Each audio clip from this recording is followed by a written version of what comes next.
அனைவருக்கும் வணக்கம். மீன ராசினியர்களுக்கு நிகழ இருக்கும் மார்ச் மாதம் 2ஆம் தேதி முதல் 8ஆம் தேதி வரை உள்ள அடுத்த 7 நாட்கள் உறவினர்களின் புரணி பேச்சால் அதிசயத்தக்க முன்னேற்றத்தை காணக்கூடிய ஒரு வாரமாக தான் இந்த அடுத்த 7 நாட்கள் அமைஞ்சிருக்குதுங்க. அந்த வகையில் மீன ராசினியர்களுக்கு இந்த அடுத்த 7 நாட்கள் என்ன மாதிரியான நன்மைகள் எல்லாம் ஏற்பட இருக்கு, கிரக நிலைகளின் ரீதியாக அமையிருக்கும் சாதகங்கள் என்ன, பாதகங்கள் என்ன, மேலும் என்ன மாதிரியான முன்னேற்றங்கள் எல்லாம் உங்களுடைய வாழ்வில் ஏற்பட இருக்கு, குறிப்பா இத்தருணங்கள்ல கிரகங்களுடைய சஞ்சார நிலைகள் என்ன என்று பார்க்கும்போது ரிஷபத்தில் குரு பகவானும், மிதுனத்தில் செவ்வாய் வக்ர நிவர்த்தி பெற்றும், கன்னிராசியில் கேதுவும், கும்பத்தில் சனி பகை மற்றும் சூரியனும் இணைந்து சஞ்சரிக்கிறாங்க. அதேபோல் மீனத்தில் ராகு, சுக்கிரன், புதன் ஆகிய கிரகங்கள் இணைந்து சஞ்சரிக்கிறாங்க. இந்த கிரகங்களுடைய சஞ்சார நிலைகளின் காரணமாக மீன ராசினியர்களுடைய வாழ்வில் குடும்ப சூழ்நிலை ரீதியாக உத்தியோகம், தொழில், வியாபாரம், கலைத்துறை, அரசியல் துறை, மாணவ மாணவிகள், விவசாயத்துறையினர், பெண்மணிகள் என அனைவருக்குமே என்ன மாதிரியான நன்மைகள் எல்லாம் ஏற்பட இருக்கு என்பது குறித்தான முழுமையான பதிவு தான் இந்த வீடியோல நம்ம விரிவா பார்க்க போகிறோம். அந்த வகையில மீன ராசியை சேர்ந்த பூரட்டாதி 4ஆம் பாதம் முதல் உத்திரட்டாதி ரேவதி வரை உள்ள நட்சத்திரக்காரர்களுக்கு குடும்ப சூழ்நிலை ரீதியாக மேலும் என்ன மாதிரியான நன்மைகள் எல்லாம் உங்களுடைய வாழ்வில் ஏற்பட இருக்கு என்று பார்க்கும்போது இந்த வாரத்தை பொறுத்த வரைக்கும் குடும்ப சூழ்நிலை ரீதியாக என்ன மாதிரியான நன்மைகள் எல்லாம் ஏற்பட இருக்கு என்று பார்க்கும்போது இதுவரை உங்களுடைய ராசிக்கு 3ஆம் இடத்தில் குரு இருந்தாருங்க. அது அவ்வளவு நல்ல ஒரு அமைப்பு இல்லை என்பதால பல சிரமங்களை பற்றி பல சிரமங்களை ஏற்பட்டு கொண்டிருந்த நிலையில உங்களுக்கு சிக்கல்கள் தீரும் வண்ணம் சுக்கிரன் ராசியில் உச்சம் பெற்றிருக்கிறாருங்க. இதனால இவ்வளவு நாட்களாக பல பிரச்சனைகளால் அவதிப்பட்டு வந்த உங்களுக்கு நல்ல ஒரு முன்னேற்றம் ஏற்பட இருக்குது. அது மட்டும் இல்லாமல் அவர் பரிவர்த்தனை யோகத்தில் இருப்பதால் குருவே உங்களுடைய ராசியில் ஆட்சி பலம் பெற்றிருந்த அமைப்பை தருவார் என்பதால எத்தனை கஷ்டங்கள் வந்தாலும் அது சூரியனை கண்ட பனி போல் விலகக்கூடிய ஒரு வாரமாக இந்த வாரம் அமைஞ்சிருக்குதுங்க. அதே போல இக்காலகட்டத்தை பொறுத்த வரைக்கும் இப்பொழுது குருவினுடைய பார்வையும் உங்களுடைய பாக்கியஸ்தானத்திற்கு வந்திருந்துங்க. ராசிக்கு 7இல் கேந்திரபத்திய தோஷம் பெற்ற புதன் கிரகம் ஜென்ம ராசியில் நீச்சம் பெற்று சஞ்சரிப்பது யோகமான ஒரு அமைப்பு என்று தாங்க சொல்ல வேண்டும். அது மட்டும் இல்லாம இந்த வாரத்தை பொறுத்த வரைக்கும் சுபகாரிய பேச்சுகள் முடிவாக இருக்கு. அதற்கான முயற்சிகள்ல நல்ல ஒரு முன்னேற்றம் ஏற்பட இருக்குதுங்க. அதே போல உங்களுடைய ராசிக்கு சுகஸ்தானத்தில் செவ்வாய் வக்ரம் அடைந்து இருப்பதாலும் உங்களுடைய ராசிக்கு விரயஸ்தானத்தில் சூரியன் மற்றும் சனி பகவானுடைய சேர்க்கை ஏற்பட்டிருப்பதால கொடுக்கல் வாங்கல நீங்கள் அதிக கவனத்தோடு இருப்பது மிக மிக நல்லதுங்க. அதே போல ஆடம்பர செலவுகளை தவிர்க்க வேண்டுங்க. மற்றவர்கள் விவகாரங்களில் இக்காரணத்தை முன்னிட்டும் நீங்கள் தலையிட வேண்டாம்.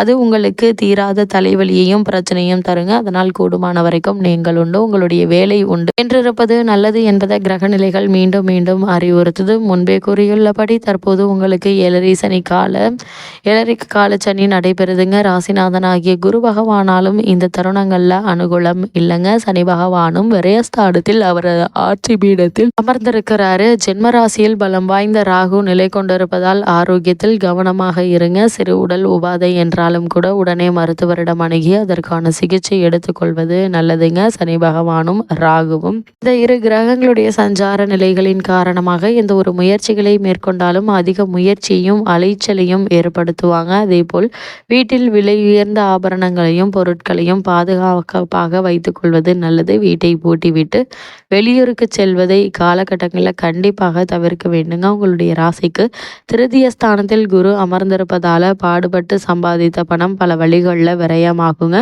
திருமண முயற்சிகளில் ஏற்பட்டு வந்த தடங்கல்கள் தாமதங்கள் நீங்கி சிறு முயற்சியிலேயே நல்ல ஒரு வரன் அமையிருக்குது. அதே போல உத்தர பாக்கியத்திற்காக இயங்கிக் கொண்டிருக்கும் மீனராசினியர்களுக்கு அந்த யோகம் கிடைக்கக்கூடிய ஒரு தருணமாக தான் இந்த வாரம் அமைஞ்சிருக்குதுங்க. பணம், ஆபரணங்கள், பொருட்கள் ஆகியவற்றை பாதுகாப்பாக வைத்துக் கொள்வது அவசியங்க. லாபஸ்தானத்தில் சூரிய பகவான் பலம் பெற்று சஞ்சரிப்பதால் உடல் உபாதைகள் எளிய சிகிச்சையினால் குணம் கிடைக்க இருக்கு. அதே போல் மீன ராசியை சேர்ந்த உத்தியோகஸ்தர்களுக்கு இந்த அடுத்த 7 நாட்கள் மேலும் என்ன மாதிரியான நன்மைகள் எல்லாம் ஏற்பட இருக்கு என்று பார்க்கும்போது அன்றாட பொறுப்புகளையும் பணிகளையும் கவனமாக இருப்பது அவசியங்க.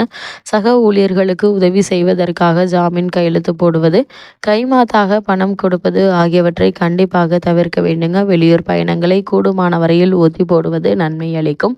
புதிய வேலைக்கு முயற்சிக்கும் மீனராசி அன்பர்களை பொறுத்த வரைக்கும் இடைத்தரகர்களிடம் அகப்பட்டு பணத்தை இழக்க நேரிடுங்க. அதனால இந்த வெளிநாடு சம்பந்தமான முயற்சிகளை நீங்களே சொந்தமாக முயற்சிகளை மேற்கொள்வது நல்லதுங்க. கூடுமான வரைக்கும் இடைத்தரகர்களை நம்ப வேண்டாம் என்பதை கிரக நிலைகள் மீண்டும் மீண்டும் அறிவுறுத்தது. அதே போல் மீனராசி அன்பர்கள் மேலதிகாரிகளுடன் விட்டு கொடுத்து அனுசரித்து நடந்து கொள்வது நல்லதுங்க. அவர்களுடன் வாக்குவாதம் செய்வதை தவிர்த்துக்கோங்க. தற்போது உங்களுக்கு நடைபெற்று வரும் தசாபுக்திகள் அனுகூலமாக இருக்கும் பட்சத்தில் வேலையை இழந்து தாய்நாடு திரும்ப வேண்டிய ஒரு சூழ்நிலை உருவாகுங்க. இந்த நிலையிலும் உணர்ச்சி வசப்படுவதையும் அவசர முடிவுகளையும் தவிர்ப்பது நல்லது. புதிய வேலைக்கு முயற்சிக்கும் மிதுனராசி அன்பர்கள் இடைத்தரகர்களை நம்ப வேண்டாம் என்பதை கிரக நிலைகள் மீண்டும் மீண்டும் அறிவுறுத்துதுங்க. மீனராசி சேர்ந்த தொழில் மற்றும் வியாபாரம் செய்பவர்களுக்கு அடுத்த 7 நாட்கள் மேலும் என்ன மாதிரியான நன்மைகள் எல்லாம் ஏற்பட இருக்கு என்று பார்க்கும்போது, புதிய முதலீடுகளையும் உற்பத்தியையும் அளவோடு வைத்துக் கொள்வது அவசியம் என்பதை கிரகநிலைகள் எடுத்து காட்டுது. சந்தையில் நியாயமற்ற போட்டிகளை சமாளிக்க வேண்டியிருக்குங்க. அரசியல் கொள்கை ஒரு விதமாக இருக்கும். கடனுக்கு பொருட்கள் அனுப்புவதை வைத்துக் கொள்வது நல்லதுங்க. கூடுமான வரையில் வங்கிகள்ல கடன் வாங்காமல் இருப்பது அவசியங்க. ஏன்னா கிரகங்கள் இவ்விதம் அமையும் போது வாங்கும் கடன் பன்மடங்காக பெருகும் எனவும் அதிலிருந்து விடுபடுவது மிகவும் கடினம் எனவும் புராதன ஜோதிட நூல்கள் தக்க உதாரணங்களோடு விவரித்திருப்பதற்கு என்பதால் கவனத்தோடு எச்சரிக்கையோடு இருப்பது நல்லதுங்க. கலைத்துறையினரை பொறுத்த வரைக்கும் வாய்ப்புகளும் வருமானமும் குறையுங்க. அலைச்சல்கள் அதிகரிக்கும். சந்தர்ப்பங்களுக்காக நீங்கள் காத்திருக்க வேண்டிய ஒரு நிலை இருக்குதுங்க. குடும்பத்தை நடத்துவது நல்லது. அதாவது கையில் இருப்பதை வைத்து குடும்பத்தை நடத்துவது நல்லதுங்க. ஆடம்பர செலவை குறைத்து கொள்ளுங்க. சிறு சிறு உடல் உபாதைகளினால் ஏற்றுக்கொண்ட நிகழ்ச்சிகளுக்கு சென்று வர கஷ்டமாக இருக்குங்க. அதே போல் அரசியல் துறையினரை பொறுத்த வரைக்கும் அரசியல் துறைக்கு சம்பந்தப்பட்ட கிரகங்கள் ஓரளவு உதவிகரமாக சஞ்சரிப்பதால கட்சியில் ஆதரவு குறையாதுங்க. சில தருணங்கள்ல கட்சி மாறுவதற்கு ஆர்வம் மேலிடும். அவசர முடிவுகள் அனர்த்தத்தில் கொண்டு போய் விடுங்க. நினைவில் கொள்வது அவசியங்க. அதே போல் மாணவ மாணவியரை பொறுத்த வரைக்கும் இக்காலகட்டம் முழுவதுமே கல்வித்துறை அதிகாரம் கொண்ட கிரகங்கள் சுபபலம் பெற்று திகழ்ந்துங்க. சில தருணங்களில் 7 சனியினுடைய விளைவாக ஆரோக்கியம் பாதிக்கப்பட்டாலும் கல்வி முன்னேற்றம் பாதிக்கப்பட வாய்ப்புகள் இல்லைங்க. விவசாயத்துறையினரை பொறுத்த வரைக்கும் ஜென்ம ராசியில் ராகு, பூர்வ புண்ணிய ஸ்தானத்தில் பூமிக்காரகரான செவ்வாய், விரயத்தில் சனி பகவான், வயல் பணிகள்ல மிக கடுமையாக இருக்கும் என்பதை இந்த கிரகங்களுடைய சஞ்சார நிலைகள் தெளிவுபடுத்துது. சில சமயங்கள்ல தேவைக்கு அதிகமான தண்ணீர் வரத்தால் பயிர்கள் சேதமடையுங்க. அரசாங்க ஆதரவு தக்க தருணத்தில் உதவுங்க. பழைய கடன்கள் இருந்துச்சு அப்படின்னா அவற்றை அடைத்து நிம்மதி பெற வழிபிறக்கக்கூடிய ஒரு தருணமாகவும் இந்த வாரம் அமைஞ்சிருக்குதுங்க. இருப்பினும் நல்ல விளைச்சலும் வருமானமும் சில மாதங்களுக்கு பிறகு உங்களுக்கு கிடைப்பதற்கான வாய்ப்புகள் இருக்கு. அதுவரை பொறுமை நிதானம் மிக மிக அவசியங்க. மீனராசி சேர்ந்த பெண்மணிகளை பொறுத்த வரைக்கும் ஆரோக்கியத்தில் மிகவும் கவனமாக இருக்க வேண்டிய ஒரு வாரம் என்று தாங்க சொல்ல வேண்டும். நெருங்கிய உறவினர்களுடன் தேவையற்ற வாக்குவாதம் ஏற்படக்கூடுங்க. பூர்வ புண்ணிய புத்திரஸ்தானத்தில் நீச்ச நிலையில் செவ்வாய் சஞ்சரிப்பதால குழந்தைகளுடைய பிரச்சனைகள் கவலை அளிக்கும். திருமணத்திற்கு காத்திருக்கும் பெண்மணிகளுக்கு வரன் அமைவது நல்ல ஒரு முன்னேற்றத்தை ஏற்படுத்துங்க. மீனராசினியர்களுக்கு கிரக நிலைகளின் ரீதியாக கூறப்படும் பரிகாரம் என்ன என்று பார்க்கும்போது திருநாகேஸ்வரம், திருக்கொள்ளிக்காடு, காளகஸ்தி, நாகமங்கலா இவற்றில் எது முடிகிறதோ அவற்றுக்கு சென்று நெய் தீபம் ஏற்றி வைத்து வாங்க. எண்ணற்ற நன்மைகள் உங்களுடைய வாழ்வில் ஏற்படும்.